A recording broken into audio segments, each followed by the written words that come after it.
Hello students, welcome back in our class. How are you?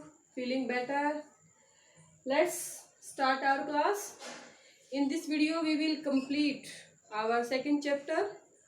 In the previous video we have discussed about Himalaya, Northern Plain and Peninsula Plateau. In this video we will discuss about Indian Desert, Eastern Coastal Plain and Indian Islands. First of all, our topic is the Indian Desert. The northwest part of the Aravalli. Aravalli बेटा कहाँ पे है? गुजरात के अंदर है। गुजरात के राजस्थान के अंदर है। राजस्थान का जो अरावली हिल का जो नॉर्थ वेस्ट पार्ट है, यहाँ पे जो है इंडियन डेजर्ट, जो कि नाम क्या है? सहारा, ये यहाँ पे लाई कर है। It is a land of undulating topography dotted with the longitudinal dune and barchan. अगर आप बुक में देखोगे ध्यान से तो आप यहाँ पे क्या देखोगे कि इसमें क्या होता है, ऐसे लाइन दिखा रखी है रेत के ऊपर, देखोगे तो ये क्या है? लॉन्गिट्यूडनल डॉटेड है, एक तरह से लॉन्ग मतलब लंबी लंबी लाइनें लगी हुई हैं। बार्चन मीन्स क्या होता है बेटा? Crescent shape of the sand dune. Crescent का मतलब जो चांद के आकार की है। अब आप देखोगे तो इसमें से बहुत सारे ये जो ऐसे हैं, ये चांद की शेप की ही हमें दिखाई देता है। ठीक है, ऐसी ये शेप जो होती है, ये अर्ध चांद की शेप की तरह दिखाई देते हैं। ये हमने किया। यहाँ पे क्या है? डेजर्ट है तो यहाँ पे रेनफॉल जो काफ़ी कम होता है, अबाउट 150 mm पर ईयर। पूरे साल के जो बारिश होती है ये 150 mm होती है पूरे साल के अंदर। यहाँ पे टेम्परेचर काफ़ी हाई होता है। क्लाइमेट बहुत ही एरिड का मतलब सूखा क्लाइमेट होता है यहाँ पे। और एक तरह से हम क्या कहेंगे, यहाँ पे वेजिटेशन भी ज़्यादा ग्रो नहीं कर पाती है। इसको हम क्या कहते हैं? मरुस्थल कहते हैं। क्या कहते हैं बेटा? इसको हम मरुस्थल कहते हैं। ये हमें पता है कि इसके बारे में अनुमान लगाया गया है कि जो डेजर्ट का जो इलाका है, ये कुछ साल पहले क्या था कि ये समुद्र के नीचे जो है सबमर्ज था। क्या मतलब? समुद्र के नीचे डूबा हुआ था। इसका हमें कैसे पता लगाया?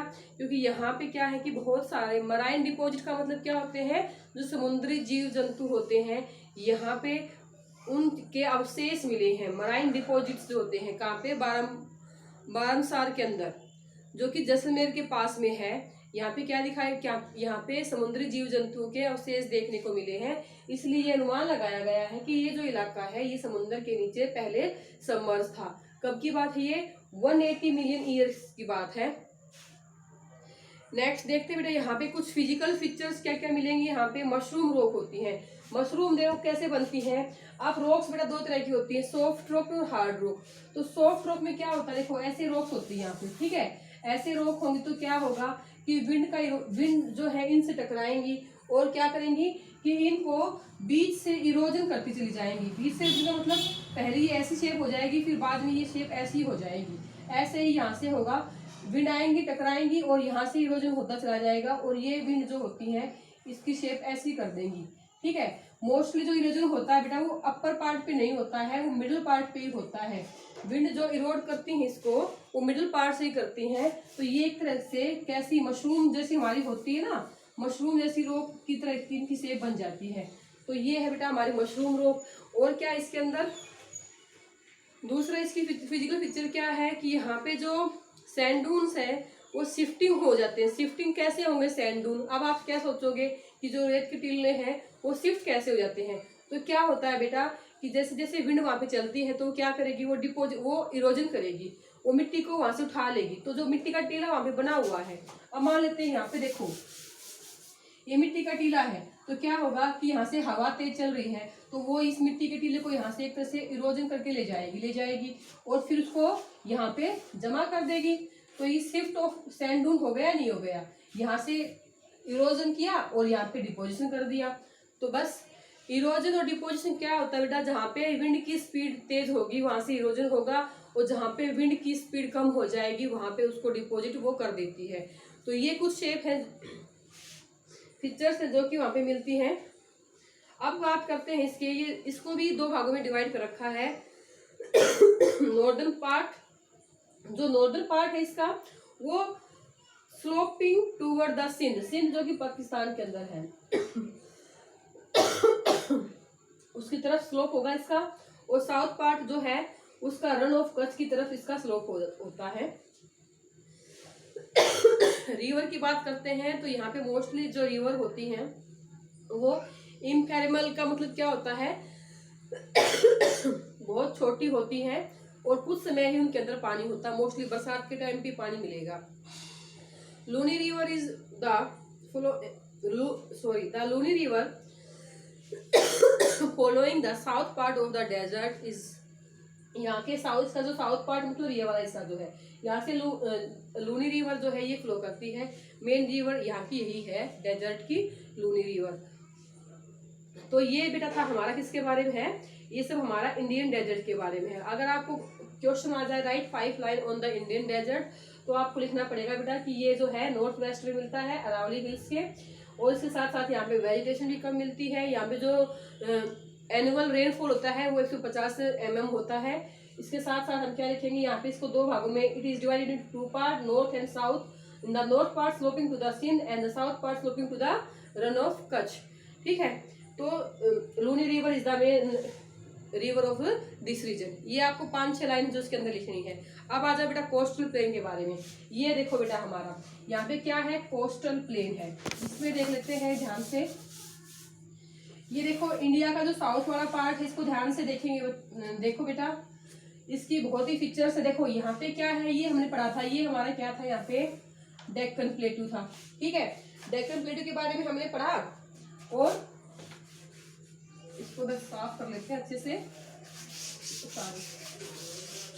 तो बेटा हमने देखो, हम इस मैप को यहाँ पे देखते हैं एक बार, साउथ वाले पार्ट को यहाँ पे बना लेते हैं समझने के लिए। तो यहाँ पे क्या है, डेक्कन प्लेटू है, ये तो हमें समझ में आएगा था। डेक्कन प्लेटू की वेस्टर्न बाउंड्री किसने बनाई, वेस्टर्न घाट ने। तो ये क्या है बेटा, यहाँ पे वेस्टर्न घाट है, और इसकी ईस्टर्न बाउंड्री किसने बनाई, ईस्टर्न घाट ने बनाई। तो ये क्या है, ईस्टर्न घाट है। ठीक है, बहुत ही ध्यान से समझना है। ईस्टर्न घाट क्या है बेटा, डिसकॉन्टिन्यूअस है। क्यों है discontinuous, because many river flow here, many river flow here, it is discontinuous, it is discontinuous, and western ghat is continuous। Western Ghat क्या है बेटा, कॉन्टिन्यूस है, क्योंकि यहाँ से रिवर फ्लो नहीं करती, इसके अपर पार्ट से रिवर फ्लो करती है। तो ये हमने देखा कि ये हमारा वेस्टर्न घाट है, ये हमारा ईस्टर्न घाट है, ये वेस्टर्न घाट है। इसके बारे में भी अगर आपको 5-5 लाइन लिखनी आए तो आप लिख सकते हो। वेस्टर्न घाट ये कॉन्टिन्यूस है। इसकी जो हाईएस्ट पीक है वो साउथ में आती है, या हम कह सकते हैं western Ghat highest in the south. ये साउथ के अंदर जो है सबसे ज्यादा हाईएस्ट इसकी पीक होती है। अन्नामुडी है, डोडा बेटा जो इसकी मेन है।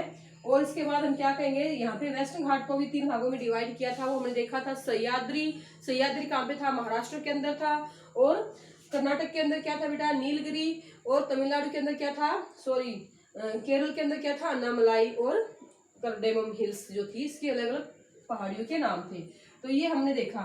इसकी जो एवरेज हाइट होगी, एवरेज हाइट का मतलब जो है यहाँ पे 900 से 1600 मीटर की इसकी एवरेज हाइट है, यहाँ पे पाने वाली जो पहाड़ियां हैं उनकी। तो ये कुछ लाइनें बेटा हमारी वेस्टर्न घाट के लिए। It make the western boundary of the Deccan plateau, average height is 900 meter से 1600 meter, and it is highest peak, its highest peak lie in the south part of the Deccan Plateau, of the Western Ghat, and it is divided into 3 parts. In the Maharashtra it is known as Sahyadri, in the Karnataka it is known as Nilgiri, and in the last southern part it is known as Annamalai और Cardamom Hills।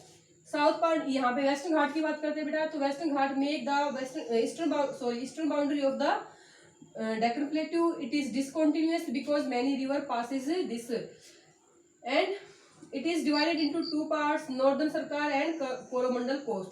The north part is called Northern Sarkar and the south part is called Coromandel coast. ये बेटा हमने पढ़ा था। आज हम किसके बारे में पढ़ेंगे, कोस्ट के बारे में पढ़ेंगे। कोस्ट क्या होती है इसके बारे में समझेंगे, बहुत ही इजी चैप्टर है। अगर अपने दिमाग में जो है यहाँ पे पिक्चर्स बना लिया करो बेटा। यहाँ पे 3 चीजें मिलेंगी। पहली क्या मिलेगी, यहाँ पे ये मिलेगा हमारा डेक्कन प्लेटू मिलेगा। फिर यहाँ पे क्या मिलेंगी, पहाड़ियों की रेंज है, वो क्या है, ईस्टर्न घाट। अब ईस्टर्न घाट और कोस्टल, ये क्या बेटा हमारा कोस्टल इलाका है। इन दोनों के बीच में प्लेन इलाका आता है, प्लेन। ये क्या हमारे कोस्टल प्लेन, ये क्या है बेटा, कोस्टल प्लेन। इसके बारे में आज हम पढ़ रहे हैं, कोस्टल प्लेन्स के बारे में पढ़ेंगे आज हम, ठीक है। और यहाँ पे देखो बेटा, ऐसे यहाँ पे है, ये हमारे क्या है, वेस्टर्न घाट, जिसके बारे में मैंने अभी अभी आपको बताया है, ये हमारे वेस्टर्न घाट हैं। और यहाँ पे जो बीच में आती है, ये हमारे क्या है, ये हमारे कोस्टल प्लेन, मतलब जो समुद्र के तट पे जो प्लेन मिलते हैं उसके बारे में हम बात कर रहे हैं, कोस्टल प्लेन, ठीक है। ये हमारे यहाँ पे मिलेंगे। ये एक तरह से हम कह सकते हैं कोस्टल प्लेन जो है ये सैंडविच की तरह है। एक तरफ क्या है, ईस्टर्न घाट, एक तरफ क्या बेटा हमारी, ये हमारी बाउंड्री ऑफ द सी। दोनों के बीच में क्या है, ये कोस्ट, ये एक तरह से सैंडविच की तरह काम कर रहे हैं, बीच में आते हैं दोनों के बाद, ठीक है। इसके बारे में पढ़ रहे हैं बेटा हम। कोस्टल प्लेन जो है ये दो भागों में डिवाइडेड है, वेस्टर्न कोस्टल प्लेन और eastern coastal plain. This is the western coastal plain and eastern coastal plain है। The western coastal plain are the example of the submerge coast plain. अब क्या कहा गया है कि जो वेस्टर्न कोस्टल प्लेन है ये सबमर्ज था, पानी के नीचे दबा हुआ था। जो द्वारका है एक जगह जो कि part of the Indian mainland, जो कि इंडियन मेनलैंड का जो हिस्सा था वो भी सबमर्ज का मतलब पानी में डूब गया था। इसीलिए जो वेस्टर्न कोस्टल प्लेन है ये काफी नैरो है। नैरो मतलब बहुत ही कम जगह में, ये मतलब यहाँ से थिन है, ये एक तरह से, ये वाइड है, ये नैरो है। और submerge it is narrow belt, ये नैरो बेल्ट है। और the and provide the natural condition for the development of the port and harbour. ये पोर्ट और हार्बर के लिए बहुत ही इंपॉर्टेंट प्लेस होता है। पोर्ट का मतलब क्या होता है बेटा, देखो अगर यहाँ पे पोर्ट जो है बंदरगाहें होती हैं, यहाँ की मेन बंदरगाहें कौन कौन सी हैं, वो है माझागांव जो कि कर्नाटक के अंदर है, कांडला गुजरात के अंदर है, और ये है JLN पोर्ट, मामरगोवा पोर्ट ये गोवा के अंदर है, मंगलोर ये भी कर्नाटक के अंदर है, कोचीन और केरल के अंदर है। ये कुछ पोर्ट है जो यहाँ पे मिलती हैं। अब हम क्या देखते हैं कि कोस्टल प्लेन को भी यहाँ पे 3 भागों में डिवाइड किया गया है। एक तो गुजरात कोस्ट, अपर पार्ट, इसको हम क्या कहेंगे बेटा, गुजरात कोस्ट, क्योंकि यहाँ से स्टार्ट हो रही है, ये हमारा क्या है, गुजरात कोस्ट है। इसको हम क्या कहेंगे, गुजरात कोस्ट कहते हैं। और ये गुजरात कोस्ट से लेके केरल कोस्ट तक फैला हुआ है। वेस्टर्न कोस्ट में भी divided into following division, Rann the Kutch and the Kathiawar in the Gujarat. Kutch और गुजरात, और इसको हम काठियावाड़ कोस्ट बोल देते हैं गुजरात के अंदर। प्लेन को गुजरात के अंदर जो है क्या नाम दिया गया है, Kutch and the Kathiawar coast in Gujarat. Konkan coast in Maharashtra, Maharashtra में जो ये प्लेन है इनको क्या कहा गया, कोंकण कोस्ट कहा गया है। And Malabar coast in the Karnataka and Kerala, और जो निचले वाला जो हिस्सा है इसको क्या कहा गया है, मालाबार कोस्ट। मालाबार कोस्ट जो है कर्नाटक और केरला। और ये क्या है बेटा, हमारी कोंकण कोस्ट। और जो ऊपर वाली गुजरात वाली कोस्ट है इसको क्या कहा गया है, यहाँ पे इसको कहा गया है कच्छ एंड काठियावाड़ कोस्ट कहा है। अब बात करते हैं हम ईस्टर्न कोस्ट के बारे में बात करेंगे। ये जो यहाँ पे क्या है, बहुत सारी कयाल, कयाल का मतलब क्या होता है बेटा, देखो ये मैंने अभी भी बताया आपको, सॉफ्ट रॉक हार्ड रॉक होती है।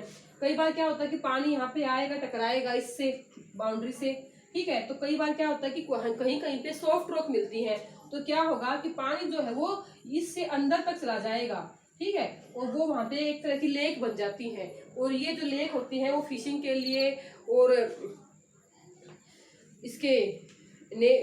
फिशिंग नेविगेशन के लिए बहुत ही काम आती है। नेविगेशन मतलब नौका वगैरह चलाने के लिए। जो केरल के अंदर आप देखते भी हो नौकाओं की रेस होती है, वो इसी के लिए यहाँ पे ही होती है। तो यहाँ पे बहुत सारी ये चीजें भी मिले, कयाल देखने को मिलती है। सॉफ्ट रॉक होगी तो क्या होगा, समुद्र का पानी जमीन के अंदर तक चला जाता है, वो लेक बन जाती है वहाँ पे। तो ये कुछ मेन फीचर्स थी वेस्टर्न कोस्ट की। As compare the western coastal plain, the eastern coastal plain is the border. Then अब हमें पता है कि कंपेयर करते हैं, मैंने देखो यहाँ पे कंपेयर किया है, तो ये जो प्लेन है ज्यादा वाइड है देन वेस्टर्न कोस्ट।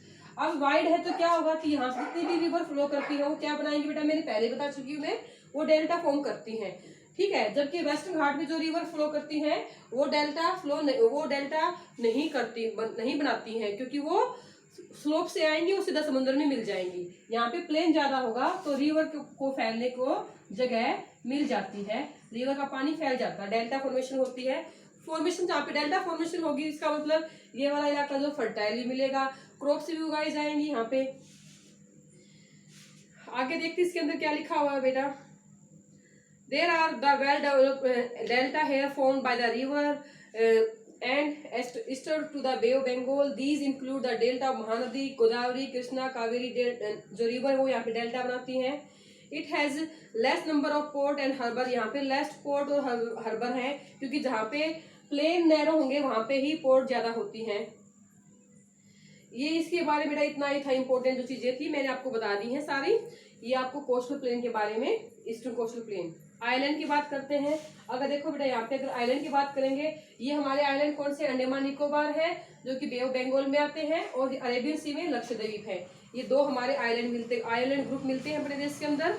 तो in the Bay of Bengal में कौन से है बेटा, अंडमान निकोबार, और अरेबियन सी में क्या है, लक्षद्वीप है।